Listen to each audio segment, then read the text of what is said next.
It's my pleasure to introduce our first speaker from the East Coast, West Coast session. We've got a whole bunch of Bay Area folks and a whole bunch of Goddardites. Just as a heads up for the speakers, because we have a discussion session, we don't necessarily have to save time for questions. I will set off an annoying alarm at 13 minutes into the presentation. Our first presenter is Barbara Cohen, who will be speaking on Exploration Mission 1 Secondary Payloads. Take it away, Barbara. Yes. Awesome. I'll set the alarm at 10 minutes. Fantastic. The remote is on the cover. The remote is... Oh. All right. Thanks, everyone. I'm happy to be here today to tell you about the Exploration Mission 1 CubeSats. I am the PI for Lunar Flashlight, which you've probably heard me talk about before, and you may have heard all the other CubeSats talk as well. So I tried to incorporate updates from as many as I could. And you could ask me questions on any of them. I don't know how well I'll be able to answer any of them, but I can try. Okay, so... yeah, I'm from Goddard, and so we do NASA is advancing massive science movies. and technology with the first flight of the Space Launch System, or SLS. Demonstrating the capability of the new rocket and the Orion spacecraft in deep space for future human exploration is the primary goal of the mission. As a bonus, SLS will send small satellites called CubeSats to deep space destinations where they can gather valuable data for future exploration missions. Once in orbit, the SLS upper stage, called the Interim Cryogenic Propulsion Stage, fires its engine to propel Orion toward the Moon.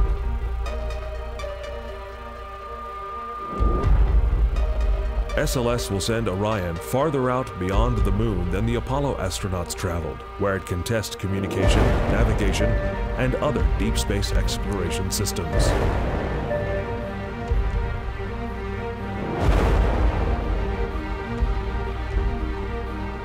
Once Orion is a safe distance away, the fleet of 13 CubeSats will be deployed.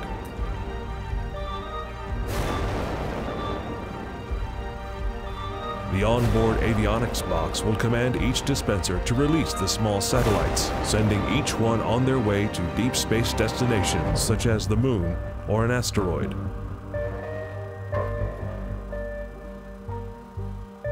Each has a mission that can provide NASA with new key knowledge and test new technologies.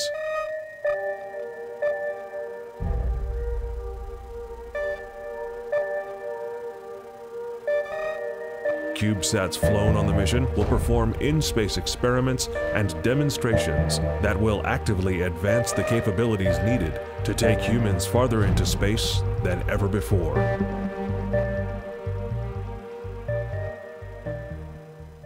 All right. Forward. Okay, so the SLS, the first mission of the SLS, which we are working toward a 2019 launch, which you know, may or may not happen. It's going to launch at some point, so 2019, maybe early 2020. So its primary mission is to launch Orion, as you saw, and Orion's going to go out beyond the Moon and then come back. It's uncrewed, and so in that adapter ring, which you saw in the stage adapter, is where these CubeSats are going to reside. So there's 13 of them, plus a little avionics box. Shoebox size is what we call them, but they are 6U CubeSats. So a CubeSat is a U is 10 by 10 by 10 centimeters. And traditionally, a CubeSat would be modular, right? So each one of those would be a cube full of avionics or a cube full of payload or whatever, and you would hook them all together and fly them. These are not that. These are not modular. These are deep space CubeSats. They probably should be called U-class or nanosats or something like that, because the only thing that's cube about them is that dimension. So all of these are 10 by 20 by 30 centimeters, but inside is all more like shrinking Cassini down into that little box than it is like modular pieces hooked together. Okay. So we take our cues from many places, from science, the Decadal Survey, from the Strategic Knowledge Gaps, Global Exploration Roadmap, and then the intersection of the two, like the scientific context for exploration of the moon, advancing science of the moon, and survey. And I wanted to put all of these up there just so that you have them as a reference. All of these come from different funding sources within NASA and have different goals, but all of them are trying to address goals set up by these kinds of documents. And I am not exactly a normal-sized human for scale, but that is what a CubeSat would look like compared to me. And these are the secondary payloads. So lunar flashlight, as I mentioned. I'm going to talk about the ones that are bolded up here.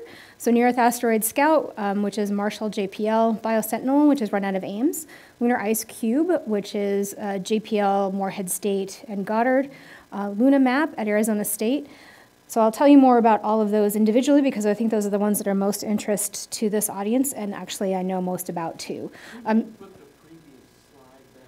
Sure. The documents? You can also get this later too. I can give you all the documents. And they're all online, so you can get them all. None of them are proprietary. Skyfire, which actually is now Lunar, is Lockheed Martin, which is going to be testing some technology during a lunar flyby.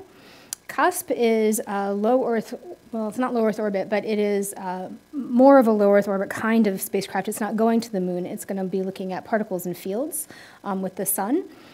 There's two from JAXA, Equileus, I guess, and Omotenashi. They have great acronyms.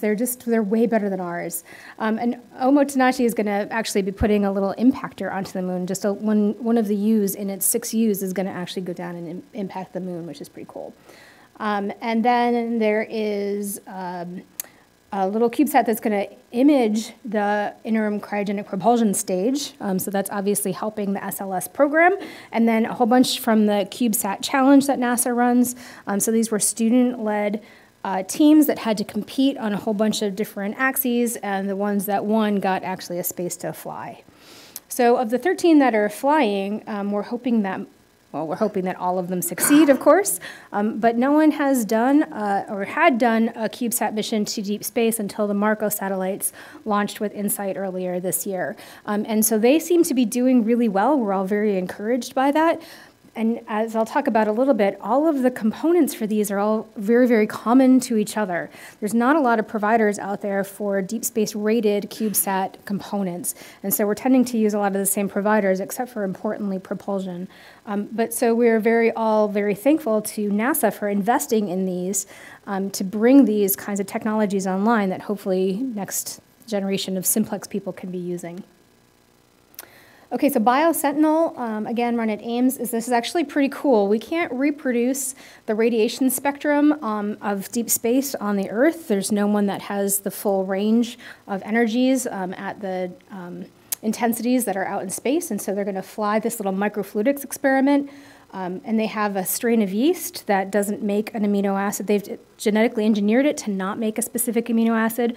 When it experiences a double-strand DNA break, when it repairs itself, it will reinsert that gene, and then it will start making that amino acid. So you can test with microfluidics the color that you stain these yeast, and one color says, I haven't had a double-strand DNA break, and the other color says, I have. And so over time, you can measure how many of these yeast cells have had a double-strand DNA break by the change in color. And so this is how they have been going. They've gotten a whole bunch of mechanical done. They did their fit check. They've got their Fluidix manifold done. There's one of the Fluidix cards that they're building. So they're going full bore here. Near-Earth Asteroid Scout is going to be using this giant solar sail. It's 80 square meter solar sail. 80 square meters, little bitty spacecraft. So this is not exactly to scale, and it is just going to go away from the sun. That's what solar sails are really good at. They're using the photons of the sun to bounce off the material, impart some momentum, and then they just go away from the sun. You can tack a little bit, but mostly it's good for things going away, which near-Earth asteroids are. They're usually away from the sun, so you pick the ones that are away from the sun, and you can go there and you can characterize them. This is good for if you want humans to go to a near-Earth asteroid, or if you want to be deflecting them for safety in the future. So these might be really good things that you could build over and over again, super cheap way to get things like what's the surface like, what's the rotation, what are those characteristics of the asteroid. This is their full test. Is this going to go on its own? Maybe not. Hello. Yeah, okay. So this is that's a half-scale solar sail. And so you can see how it gets all folded up. And then on the left there is their full scale. So they did a full scale solar cell deployment test. And you can see the whole thing gets folded up and then it gets wound around a deployer. And that's how it ends up looking when it's fully wrapped up. And so the deployer has to unwrap from that all the way to the 80 square meters. And so that's going to be quite a task. We wish them success on that. But you can see how this is a very human-intensive thing. This is not something you can machine. This solar sail, I think, is like 3 microns thick. No, not microns, millimeters. It's going to be millimeters. But it's super, super thin. It's thinner than a Mylar balloon. Oh, it would have worked if I pressed forward. Okay, Luna HMAP, or Luna Map, sorry, Luna Map. You have to say it like you're from Boston, out of ASU. This is an SMD mission. So this is looking at the deep polar volatiles at the poles.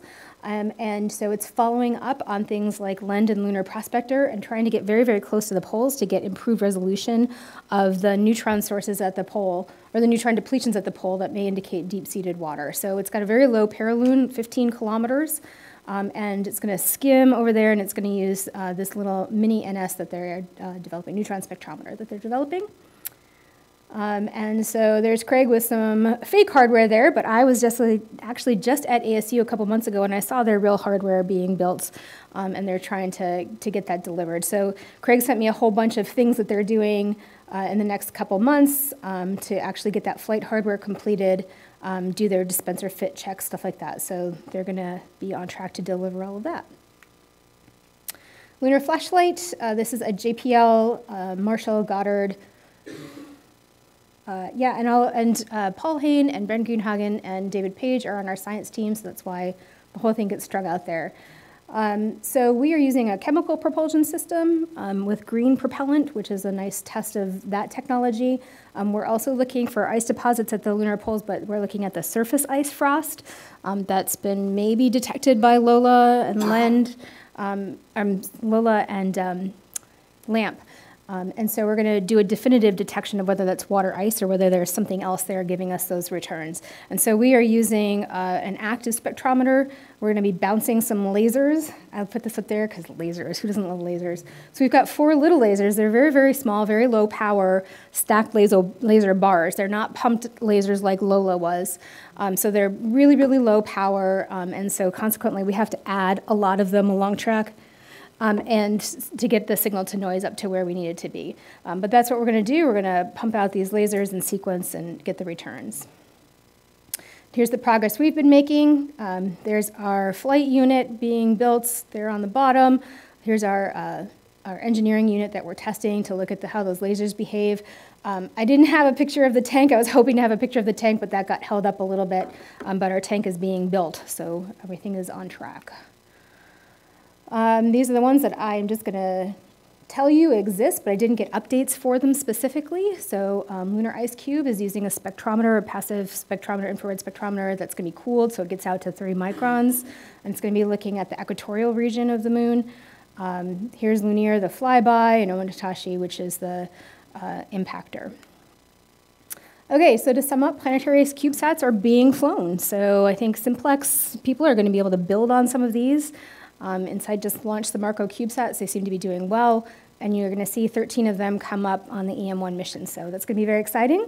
I think there's a lot of room to infuse a lot of the methodology that CubeSats bring so that we don't have to do everything with a NASA process, which makes it long and expensive. But like I said, a lot of these are more akin to shrinking Cassini down than they are to putting a student-built CubeSat up into low Earth orbit. So you need both of them. One thing that's good about bringing the LEO CubeSat methodology is that we can develop these kinds of new technologies and new markets and really try to use these to diversify our technical workforce, which is something that we all need to be conscious of. These things, if they're going to get built fast and they're allowed to fail, are good places to bring in a more diverse workforce that really reflects our society. And with that, I'll take questions. Thanks.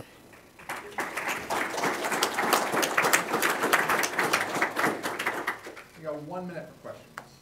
Let's start at the back.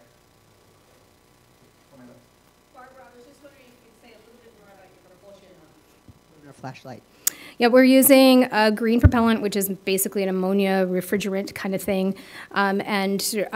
There's actually, we're just testing these little tiny thrusters and this green propellant. It's actually already being tested on a low Earth orbit CubeSat, so we're just going to be the first ones to bring it out to deep space.